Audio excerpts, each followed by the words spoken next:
Hello, everyone. It is the first beat writer interview of the season, and we have today with us Alex Insdorf of Guilty as Charged podcast and a regular contributor to the Bolts beat. Alex, how are we doing today?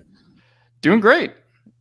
No, that's awesome. I mean, we were talking a little bit beforehand. You know, the season's basically underway. We've gone through rookie mini camp. We got OTAs coming up.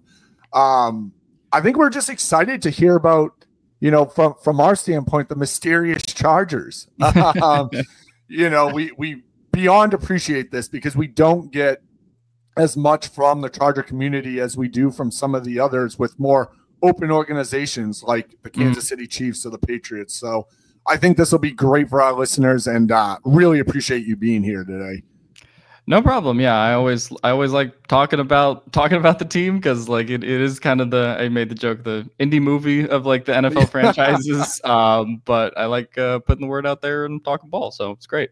You know, just looking, like we said, about camp and whatnot, let's just dive right in. So the Chargers added two new faces this year to bolster the rushing attack in Najee Harris and Omarion Hampton.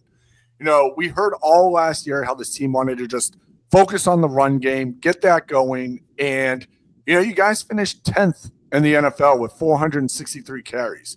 My question to you is, you know, do you expect a similar offense to be deployed this year? And if so, what can we initially expect out of the utilization of Harris and Hampton?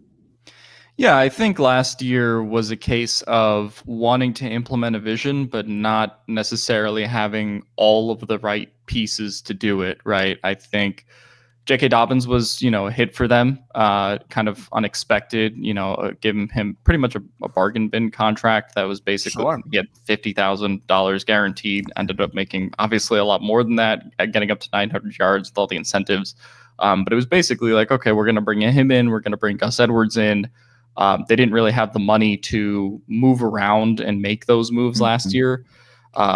And so this was really the first year that, okay, they can attack the run game in the way that they want to. And you get Najee Harris, who is very much your prototypical gap scheme back. And then you go and get Omarion Hampton in the draft, who I don't know if they were necessarily planning to get.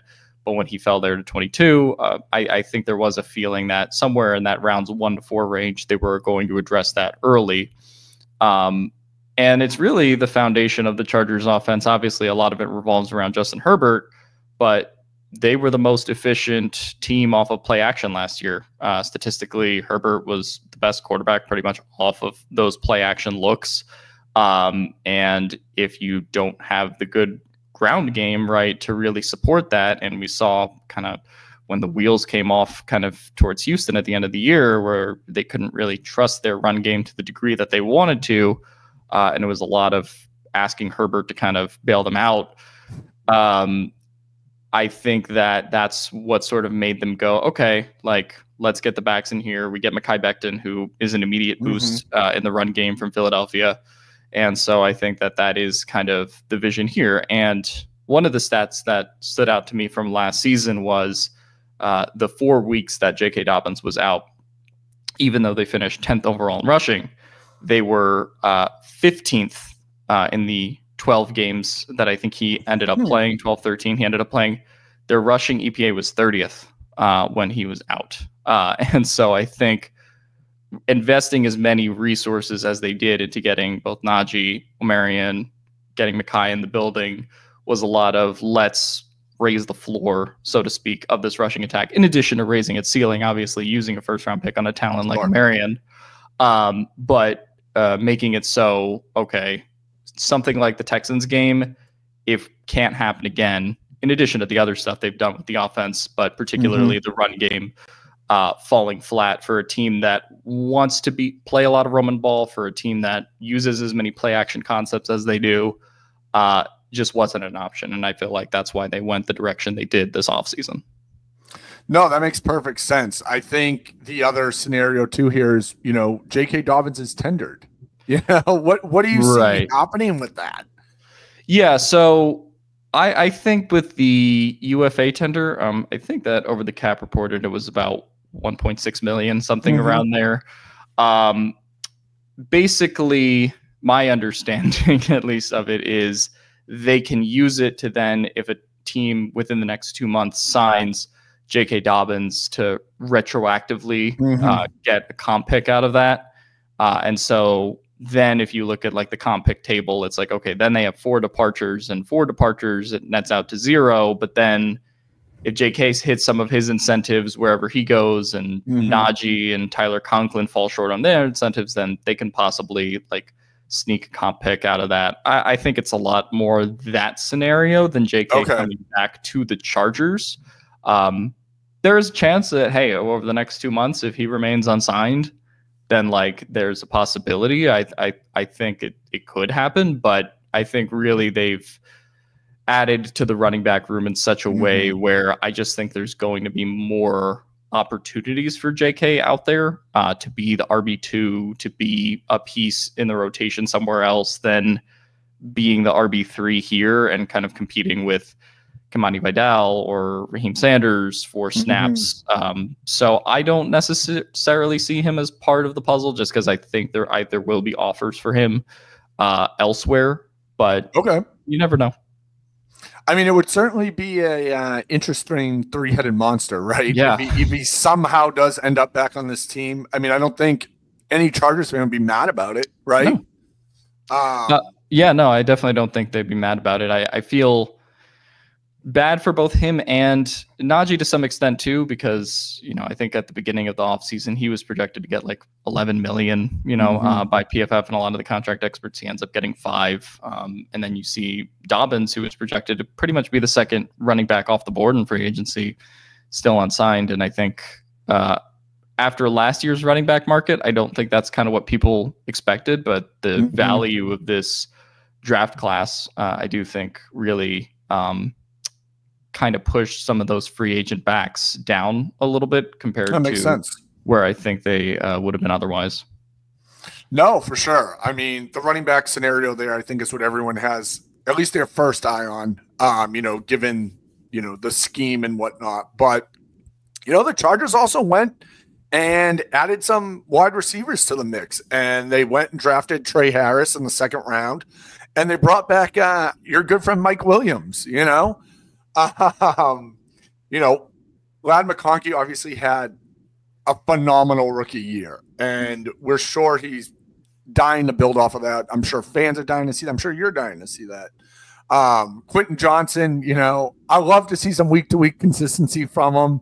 I'm curious to see how you kind of feel about him in general. But what do you think we can expect from the wide receiver room this year in terms of usage? It's a group that looks exciting potentially on paper, but do we have to temper those expectations? And in turn, does that mean we get the same Justin Herbert from last year again this year from a scheme standpoint? I think from a statistics standpoint, we'll probably get a better version of Justin Herbert, just because I do think that the pass catching options are sort of like I said with the running back room, a lot more high floor compared to, if they missed Josh Palmer for a game last year, and now it's QJ, and by the time the playoff game, like BJ Chark on the outside, not exactly what you want to go into a playoff game against Kamari Lassiter and Derek Stingley. Like, that's not exactly what you want to throw on the outside, I think, optimally. And so I think that played into, all right, let's see what Mike still has. He played 17 healthy games last year for, I think, the first time in a while in his career, despite the ACL injury in 2023. And, you get him for 1 year, $3 million, I think up to $6 million in incentives. And at that point, like, why not see what he has left in the tank? And he obviously has a connection with Justin from playing all those years together. And then they go out and get Tre Harris in the 2nd round of the draft, which I think was a pretty big move, after not addressing wide receiver in the 1st round, after, a lot of people expected them maybe to go after Devontae Adams or a DK Metcalf at one point, and to go and still get, somebody like a Harris that you can kind of develop and pair with McConkey, presumably on the outside for years to come. I think that was kind of a welcome development on that front. So where does that leave QJ? I think that's a good question. I think his role will be a little bit better this year in the sense that he's not going to necessarily be asked to be the permanent outside, X receiver all the time, which he was asked to do a lot and win vertically last year versus, hey, like not necessarily let's cut back his role, but let's, get him doing some of the yak stuff that, he was able to do in college. Let's get him do some of the underneath stuff that he's done pretty well in the NFL. Right. And you've seen the moments from QJ. It's just, I think the end of last season really demonstrated there are limitations to him being your team's, top guy on the outside. Sure. And I think the Chargers, with what they've done this offseason and now having QJ in more of a kind of supplementary role, I think ultimately, assuming, Mike can stay healthy, assuming Tre Harris can have a good first year, I think they are in a better position than they entered the season with last year. I mean, just touching base real quick on Tre Harris, like from a team standpoint, not necessarily numeric numbers or stats, like what is a good year in this offense for Tre Harris? It's hard to tell. Obviously, throwing volume is sure. such a tough thing to gauge in this offense, but I think he could be, 700, 800 yard receiver. Oh wow, okay. I if he, it'll depend on how much they want to like keep QJ on the outside at first versus how many snaps are you going to give Harris and all that kind of stuff. But to me, a great separator on the outside. I think he's going to be the target of a lot of Justin Herbert splash plays. Okay. To me, I don't think, much like last year, I don't think you use that high, or this regime in particular uses that high of a pick on a receiver without a kind of well-identified plan to use him. And so I do think he's going to be pretty involved in this offense. Again, how much are they rushing? How much are they throwing is still kind of up in the air with what they've added, obviously, in their backfield, like we talked about earlier. But I think there's a path to Harris having a really good year based off of what he showed at the tape at Ole Miss the last couple of years. No, for sure. And I mean, obviously, we are still so early in the offseason that there is still so much that has to fall and dominoes that have to fall and OTAs and training camp and all that. And, I'm sure we'll be revisiting this at some point and looking back on it. And, it's crazy how quickly things do change in the NFL to that point. And, this offense could be exciting with these wide receivers, these running backs. I mean, I don't know how you couldn't be optimistic, right? Like, to your point, this is an organization that when they target someone, it's for a reason. And I hope we see Tre Harris perform well. I mean, it would just be so amazing to see him lift this offense, and I think his skill set does that. Pushing down the draft board, you guys had 2 later round picks that were pretty interesting to me. The first being KeAndre Lambert-Smith, and then the tight end Oronde Gadsden, or Gadsden, yeah. Oronde Gadsden. Yeah. Oronde Gadsden. My pronunciation is terrible. The obvious standout point here with Lambert-Smith is his 40 time. I mean, a 3.7 is awesome. Gadsden, NFL pedigree. His father played in the NFL for 6 seasons. Dude stands 6'5", 243. You got to love that. Obviously, from the conversations we had previous, pretty crowded rooms in the receiving aspect. The tight end as well, which we didn't touch base on. But I wouldn't call it from a production standpoint, an aspiring tight end room. But what do you think we need to see from these guys to have them be on the field regularly with the starters come August OTAs? Yeah, so I think Gadsden's going to be pretty interesting. I mean, Harbaugh already said on the phone call, like, they have a plan for how to use him, right, in their offense. Very much him and Tyler Conklin, I think, you're very much your prototypical F tight ends who are going to be used a lot in that receiving role. Something that they really lacked last year, where they took a chance on Hayden Hurst and brought him in, was kind of injured, never truly fit, I think, in what they wanted to do offensively. And then as a result, someone like Will Dissly, who's a really great blocking C-gap tight end too, he was kind of, overtaxed as a receiver and, more than he should have been. So I think what they really do with someone like Conklin, who has like 2 drops in the last like 2 years or something crazy like that. Oronde Gadsden, 3.9% drop rate, just very high floor guys that when Justin Herbert targets them, like they'll get the ball, right? I don't know if I'm expecting, top 5 tight end production in the league or something like that, certainly in year 1 for Gadsden, but I think he'll be, regularly kind of competing in the role, seeing the field. Just such a great red zone player. I think that you can add into this offense, as well as someone that I just think you watch the tape in college and he is such an insane catch radius, is able to pull down anything you throw him. So certainly they're going to work on kind of beefing up his blocking a little bit. He is very much in the vein of a receiver sort of playing tight end at Syracuse, but I think they have a lot of plans long-term, certainly, for how to use him. This year, I think it will be a lot of him as well as Conklin just being these sure-handed receivers that will kind of not let Justin Herbert down when they're targeted. I think that really is kind of the goal of the tight end room this year. And then I think in future years, you'll see, okay, maybe we can develop Gadsden into being like the prototypical top 5 top 10 tight end in the league. I think this year it's about just kind of letting those guys, continue to work with Justin Herbert and having those solid, bona fide targets. Sure. As far as KeAndre Lambert-Smith, to me, I see a lot of Jalen Guyton, I guess, when I kind of watch him. Okay. Just a guy that I think probably year 1, year 2 is not necessarily going to be a receiver who's dominating snap counts, but is liable to burden your defense that one play for that one big catch, right? Very much, I think he had like somewhere between like 15-20 yards per reception last year. Like that's very much, I think, in his wheelhouse to be in that role. I think there will be sort of an adjustment in terms of playing the physicality, a lot of press coverage for him. But to me, he's someone that probably is a bit more of a special teamer this year with as many receivers as they already do have, right? Like we were just talking about a couple of minutes ago, like, trying to figure out the role for QJ before we get to even like a KeAndre Lambert-Smith. Sure.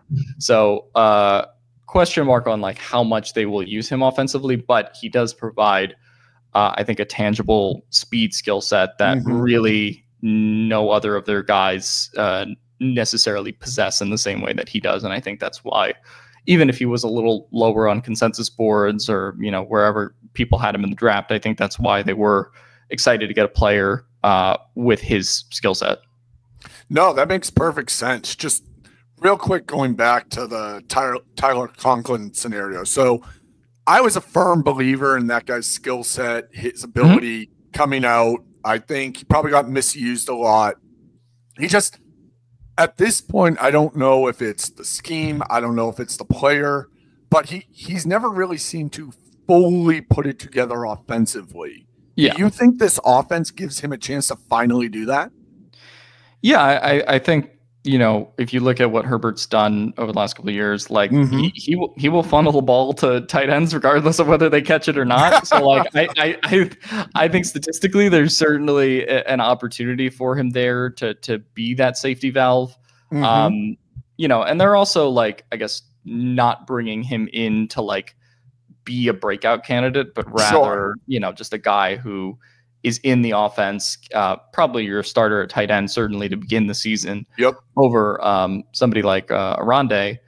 But I just think with the traits that he has, is not necessarily someone who, like I said earlier, is going to be like a high ceiling tight end in terms of his production, but just a guy who does all of the small stuff really well, can stay on the field receiving wise, isn't going to necessarily like have a head scratching drop or, like a terrible, missed block assignment, right? Stuff like that. So I think they view him very much in that respect. And ultimately you take kind of a, they give him $3 million, right? So you kind of are taking a, the bargain bin option on that a little bit. And then hopefully, obviously performs on that, but then, next year and the next coming years, you can continue adding talent into that tight end room.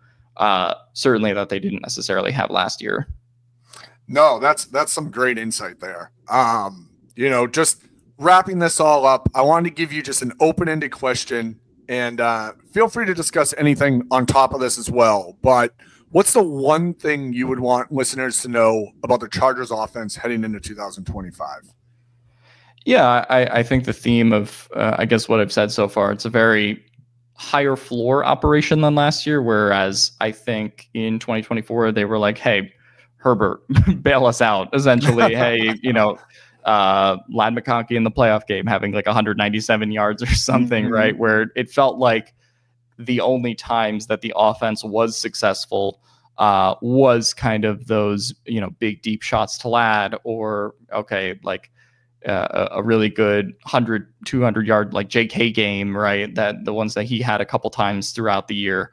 And this offense, to me, that I think they're putting forth this year has more options. And I think the hope is that it is more sustainable throughout the course of a season. And you don't have as many up and down moments where it feels like, okay, 1 week they can put up 30 on you, and then the next week we're struggling to break 2 touchdowns in Houston, right? So I think that is the hope for this offense. I definitely have some questions about the offensive line in terms of what they're what they're going to be doing at center, what they're going to be doing at left guard. But they have upgraded, I think, the floor there as far as bringing somebody like Mekhi Becton from Philadelphia in. And so, yeah, I think with Omarion there, with Najee there, this is definitely an offense that I feel more confident in as far as them installing their vision for what they want to do with this offense in, a gap power run game. We're going to build a lot of the play action shots off of that. I feel better about them doing that this year than last year, where I felt like a lot of it was a work in progress because they didn't necessarily have the talent to do it. And by no means is this, the Philadelphia Eagles offense yet, where it's, hey, Saquon and AJ and Devontae, but it is very much, okay, we have guys that we feel can contribute in their role.